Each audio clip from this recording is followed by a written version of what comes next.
Welcome back, all you loyal Tangerinis. And if you are new to our channel, my name is Maddie. And I'm Jordan, and we are Tangerine Travels. That was not planned, but that was really good. Yeah. So in our last video, we asked you guys what video you wanted to see next, and overwhelmingly you picked number 3, which is why we're so glad we moved to Mexico. At this point, it has been almost a year, at January 31st, right? Yes. A year ago, January 31st, we packed up our tangerine-colored car. That's why we're called Tangerine Travels, not because of the fruit. Not the fruit. And came to Mexico. It didn't take us long to realize this was a really great decision that we made. Perhaps the best in our life. Over time, why it's the best decision we've made has kind of changed, and we've come to learn a little bit more about ourselves and about our lives and about the world. And while this video is going to be primarily all the positive things that have come from our decision to move to Mexico, we won't lie to you, it has not always been rainbows and sunshine. It has not always been good things. There have been plenty of times where I myself have thought, why did we do this? This was a mistake. What were we thinking? I felt like that mostly the first 3 days. Yeah, big time. Oh my gosh. Really long days of driving after months and months of stressful packing and selling stuff. And since then, I mean, a lot of times it's surrounded the rental situations have been a little bit stressful and all that, but as a sweeping whole, it's been amazing. We think back, why didn't we do this sooner? What was holding us back? So we're gonna share what exactly it is, probably things that you're not expecting as to why we're so glad we moved to Mexico. All right, let's get to it. And if you didn't see our last video, we are in the very beautiful, quaint, charming fishing village of Puerto Morelos in the Yucatan Peninsula. One of the first things that we realized when we started traveling through Mexico is how much more freedom we have here in Mexico than we did in the US. Of course, the US is touted to be the land of the free and the home of the brave and all that, but without getting too political, you're really not that free to do whatever you want. It's like they tell you that repeatedly so that they hope you believe it, but if you're at a restaurant, you have to have a beer within the confines of what the liquor license covered, and if you move 4 feet over with your beer, you can get arrested. And you have the freedom of speech in the US, but only to a certain extent. But here in Mexico, you have the freedom to do what you want, and people also respect that, and you respect other people. You might not always like that people are shooting rockets off in the street or playing the music that they want at certain hours of the day and night, but you do have the freedom to do that, and people generally are very welcoming and accepting of that. This was one of the first realizations we had when coming to Mexico, and it's kind of like the US has become such a culture of we should have a law against that, that should be illegal, and then pretty soon you can't do anything. And you're scared to think outside the box and do other things for fear of being reprimanded in some way, shape, or form. As I remember you saying a while back, it's kind of creating a society full of idiots. Oh yeah, that and social media. The next one on our list is something I personally find so refreshing after living in the US, and that is, I believe there's less focus on body image and looking a certain way in Mexico. I felt people in general are more free to own their body type and look how they look, as opposed to in the US where there's so much focus on, especially for women, having a small waist, having zero body fat but huge boobs and a huge butt and all these boxes that you have to check off in order to be pretty. And here I think there's just less focus on that and more focus on things that actually matter, like family, friends. There's stuff happening in the US to sort of correct that a little bit, or people attempting to change the negative body image that many men and women have, like a company called Aerie by American Eagle, who doesn't retouch their photos in Photoshop or anything, and so they allow people to embrace the flaws that they have and love their body anyway. But I think as a rule, that's not the way it is in the US. It's about changing yourself to be perfect, and here, not so much. But I guess to just wrap this one up, something that I'm glad for being in Mexico is that people aren't constantly judging what your appearance looks like, so I feel like I can let my guard down, and that's just not such a heavy focus in culture, which is very nice, and I think the way it should be. We both came to Mexico thinking that the landscapes were basically either desert or beaches, which was kind of stupid to think that. It's just such a gigantic country, but through our travels, we've seen every kind of landscape there is and so much nature, from jungles to mountains to spas on the side of cliffs. Seriously, everything, including gorgeous beaches like this. Both of us tend to feel better when we're around a lot of nature, just in general, how we feel in everyday life. And there is no shortage of diversity of things like that here. The next reason we are so glad we moved to Mexico is because people are actually present in Mexico. It is amazing the type of conversations and the things that you can accomplish when people aren't glued to their phones 24/7. Checking likes on Instagram and focused on how much people online give a crap about them in order to validate their worth. How many views their YouTube videos get. I might be guilty of that one. But honestly, it's nice to be around people who care more about having a conversation or spending quality time and making memories versus scrolling endlessly through social media, getting totally lost in Netflix binge watching, Tangerine binge watching. That's okay, but Netflix, no. I'm just kidding. We still do that too. And we're still guilty of these things too. But the culture in Mexico, I think, is much more focused on the people and what's happening versus a little digital robot thing and whatever could be happening in that universe. It was almost entertaining in the US, being in a restaurant, looking around, seeing almost every single person in the restaurant on their phone. It was like so absurd and funny. Why? You coordinated to hang out with all these people just so that everyone could simultaneously do other crap on their phone. Before we go into the next one, we wanted to give you guys a quick update on our rental On our rental situation. In our last video, we said we think we were going to sign a 4-month lease. Well, we just didn't feel right about that, and we ended up backing out. And thank goodness, because the landlord kind of went a bit off the wall. We politely declined because we just went with that gut feeling of like, something about this just isn't sitting well with us, and we couldn't figure out what it was, but it was like, you know what, 4 months is a long time for us in our travels, and to be stuck in a lease that or a relationship with a landlord that wasn't right would not be good. But now we're looking at other options, and there's so many great options here for us. And thankfully many that are pet friendly or owners who are willing to allow Lasca with a deposit, so that's very nice. We don't quite know where yet or how long, but it could actually end up being longer, like instead of 4 months, 6 months, or instead of 6 months, a year, yeah, so pretty exciting. It's exciting. It's exciting. Are you excited? You better. Better! Or get out! Okay, I'm just kidding. Come back. So we just finished a lunch at La Sirena, a very good but expensive place. And the next thing we're going to be talking about, since we just ate lunch, is the food.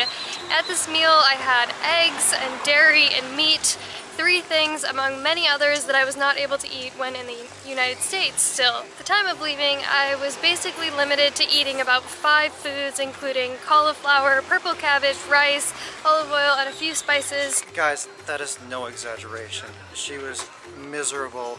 Food in the US was killing her. Everything was giving you a reaction. And I do have to say a big thank you to you, because I honestly don't know at the time when we were leaving, and the year and a half, almost 2 years before that, really what I would have done if you weren't there trying to make my life easier in every way, shape, or form, down to like the littlest things like going to Sprouts and sending me pictures of products that I might be able to have and whether I would want them. But right before coming to Mexico, I was only able to eat a few foods, and it was completely miserable. It was like, I'm in my early 20s and my health is like this. What's even the point? I mean, you expect to have these health problems when you're like in your 80s and be dealing with stuff like this. So then I came to Mexico. No, not me. We came to Mexico, and all of a sudden I was just attempting, like, okay, what would happen if I ate egg? Because in the US, if I ate an egg, I would have a migraine that would last 1 to 2 days. Nothing could fix it. This was like a month after coming to Mexico. Yeah, finally had the courage to do that, and nothing happened. It's like, what the heck? I know this would cause a migraine in the US. So then I'm like, okay, how about cheese? how about this vegetable? How about this fruit? How about whatever? I just started introducing so many more things and nothing happened. It was kind of strange. All this to say though, since coming to Mexico, I've basically been able to open up my diet to all the normal foods that normal humans should be able to eat, like fruits and vegetables of all kinds, nuts, seeds, legumes. I don't really know what exactly has caused all these things. I'm no scientist, I have not done studies. Is it genetic modification becoming more prevalent? Is it pesticides, like new types of pesticides, more of them being used, things like that? And what portion of it is that versus you detoxing mercury? Because that could be something that's causing you to get better as well. Yeah, as I have mentioned so many times, but I'm going to bring it up once more to put this in perspective. Right before coming to Mexico, I found out that I had heavy metal poisoning, specifically mercury toxicity, like crazy bad. On the scale of 0.2 to 0.8, mine was a 5.1. It is a little bit hard to say if my intolerances to food were caused by pesticides or genetic modification or some other like nefarious thing going on, or if it's due to heavy metal poisoning. But either way, coming to Mexico, I'm able to eat food again, and it is a miracle. The food is much more natural here. There's something messed up about the food in the US. There's so many people who are getting allergies, and these allergies were unheard of 10, 20 years ago. And now it's just widespread throughout society. So Epidemic. there's something going on, and the food there is totally I was fortunate enough not to have all those problems, but I saw what you went through. I mean, but coming up to the end, you were also developing an avocado thing. Oh yeah, that's true too. Which had never been... Avocado and some nuts. Maybe you guys have some insight on this. When we mentioned this briefly in another video a few months ago, someone had said, hey, I work at the border actually, and we receive the food from Mexico that's this was grown in crazy. Mexico. This blew my mind. We receive this food, we have to wear full body hazmat suits with like breathing apparatuses because we have to spray stuff all over all the produce that comes into the US. And if that's not freaking terrifying, I don't know what is. They can't breathe it in, but then the population of the US eat it after that, and somehow it's okay? I don't know. I don't know. In small amounts, poison is okay. In small amounts, as long as you don't eat what's required for a normal human being to survive. Yeah, okay. So this is a big one, the cost of living. We can live a much better life here on the same amount of money than we could in the US where we were at. And so our rent with utilities, internet, all that, put together, it was about $1,500 US. For that price, we can live a lavish budget lifestyle. Like, we're not going out to any restaurant that we want to, although we can eat out at a restaurant for every meal, and we do choose to do that most of the time. We can do things like get full service laundry as opposed to doing our laundry, which often we can't anyway because they're washer dryer, but... And have a house cleaner come every week or two. And that's really something that pretty much only millionaires can afford in the US. We've said this before, but here it's typically about... This is a huge generalization because Mexico's huge, the US is huge, totally varies based on where you're at, but typically things cost about a third of what they cost for us in the US. In Phoenix specifically. Yes. Phoenix is a much lower cost of living city anyway.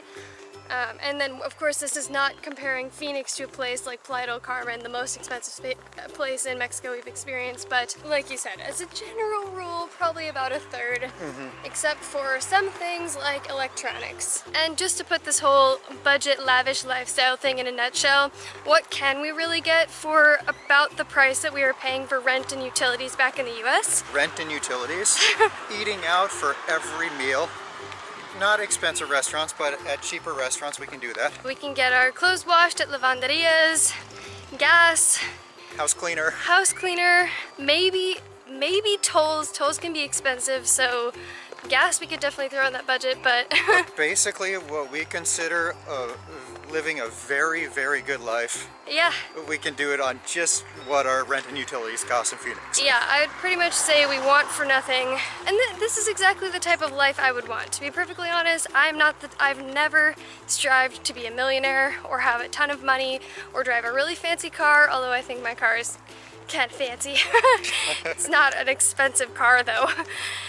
But this is a nice life, and putting that alongside things like people value relationships and spending time together, it's a very fulfilling life. Like, all in all, it's a super fulfilling life.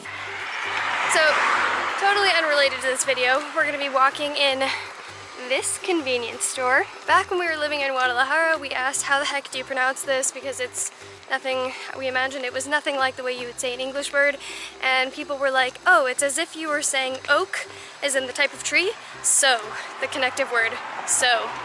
And then we taught ourselves after so long to say it oxo, and then we heard a commercial by the company itself, where in fact they were not pronouncing it oxo, they were pronouncing it oxo, exactly like we did in the first place. So now I have to untrain that, and it's already taken forever.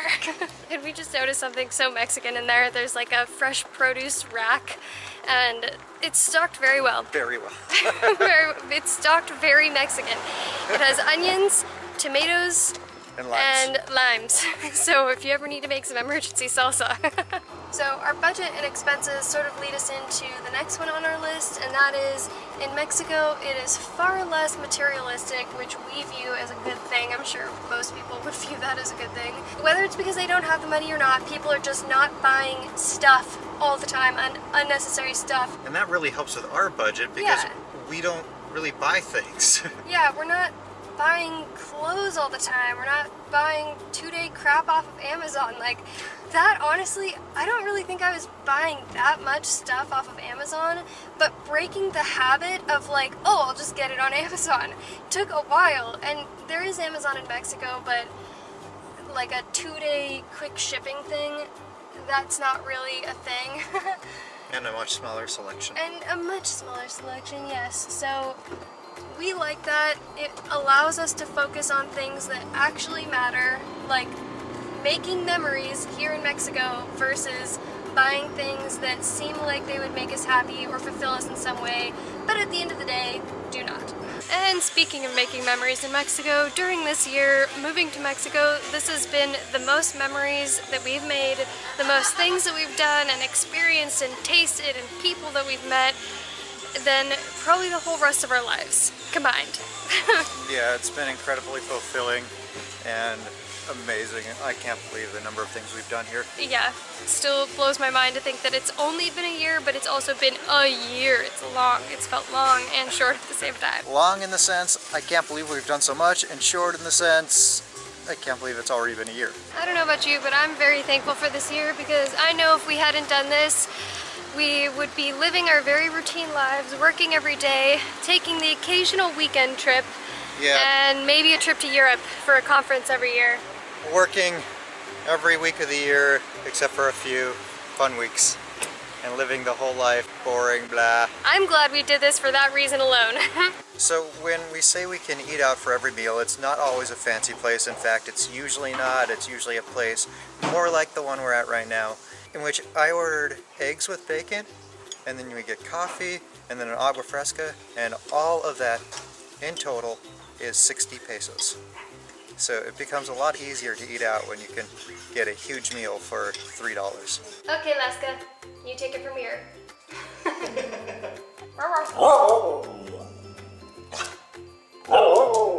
This might be my favorite one on the list, and that is travel and living in a new culture and learning a new language really opens up your mind, and it makes you see the world in a whole new way that you never did before. Pretty soon after we had first started dating, we went on our first big trip together, and my first ever international trip. We went to Amsterdam, and it was for a conference called Steamfest. I had this realization just how little I actually knew about people, about the world, about language. So many people at this conference were saying, "Oh yeah, I only know 4 languages." What? Well, just know my piddly old one that I can't even speak sometimes very well. And the next year we went to another conference, and that took us to Madrid and Lisbon. Once again, we were like, we need to travel more. By that time at least, we had started doing Spanish lessons and maintained doing them 30-minute audible lessons every single day so that we could be a little bit less of idiots than we were before. But I don't think there's really any way we could describe travel good enough to really hone in on the point of what it does for you, like what it does to expand your mind, to make you more empathetic of people, to just like broaden your horizons. And that's like a huge reason why we did this in the first place. Come what may, good or bad, we know that it's going to be a fulfilling experience. Yeah, it's really hard to put into words what learning a new language and living in another culture does for you, and throwing how it language into the mix too. Yeah, how it opens up your eyes. But one example I have of this is that living in the US, when someone would say, "I don't have none," I thought that was a sign that they just weren't smart. But after learning Spanish, you realize, no, that doesn't mean they're dumb. Spanish is their first language because that's how you say it in Spanish. Mm-hmm. But I think at the very core of this, it's just that there's really nothing that compares to actually traveling, going out and doing things yourself, like experiencing all this stuff in person. Hopefully we did a good job of explaining that, but like I said, it's impossible to really hone in on exactly the power of travel without actually doing it, or perhaps watching Tangerine Travel's videos. So if you haven't already, please subscribe. There is a glamorous side of it, of course. There's the fun, the memories that you can make, but then there's also the side, like, every day we are experiencing situations that we have absolutely no idea how to handle in English, let alone in another language, and then trying to think of what we need to say or ask, like how you even do something. Sometimes we can't even figure out the heck how to say that in Spanish, so it's a very humbling exercise daily, and I think it keeps us grounded. If you want to travel to a Spanish-speaking country and learn the language, we highly recommend Rocket Languages. It's been a lifesaver for us to develop our Spanish skills as we've been in Mexico. And if you purchase it through our link that we're going to put down in the description below this video, we will get a nice chunk of change from that, which helps us continue our travels and keep making more videos like this one. Back when we were in Ajijic, we met this really nice guy named Mark, and he ended up tagging us in a Facebook post that said, "My wife asked me to go to the tienda for jalapeno peppers. I went down to the plaza and asked, necesito ayuda, me gustaría chile jalapeño. The nice young lady pointed them out to me and I said gracias, paid for them with 5 pesos. Not a word of English was spoken. This is not the first time this has happened, but the most complex and complete Spanish conversation so far. I took this course based on the recommendation of Tangerine Travels." And we were so delighted to hear this, because not only is it a big triumph and a win when we can have full conversations, but we remember back to the days where it was like, oh my gosh, I just had this whole conversation in Spanish and it didn't blow up in my face. So it's really cool when we get to hear that other people are having those same breakthroughs because of a really all-inclusive, awesome program like Rocket Spanish. So people mention this one all the time when talking about Mexico, and that is the more laid-back lifestyle, and you're on Mexican time. I have to say though, there is an exception while driving. They are not laid back while on the road. However, just in general, they know how to relax, know how to just unwind, and it's not go, go, go, work, work, work all the time. Yeah, so it's okay to take a leisurely walk sometimes, or have sobremesa where you just talk to the people you're with after you're done eating. Sobremesa? Is that what that's called? I think so. Oh. I'm sure we could come up with many, many more, but these are just a few of the reasons why we're happy with the decision that we moved to and started traveling through Mexico. And are now living here. Thanks for watching this video, guys. If you liked it, please give it a thumbs up, and if you think someone might appreciate this perspective and our experiences, share it with a friend. Or if you're trying to convince someone to travel to or move to Mexico, share this video with them. Please subscribe to our channel if you haven't already, and one more thing. along that bell so you get notified the next time we put out a new video. And we'll see you in the next one.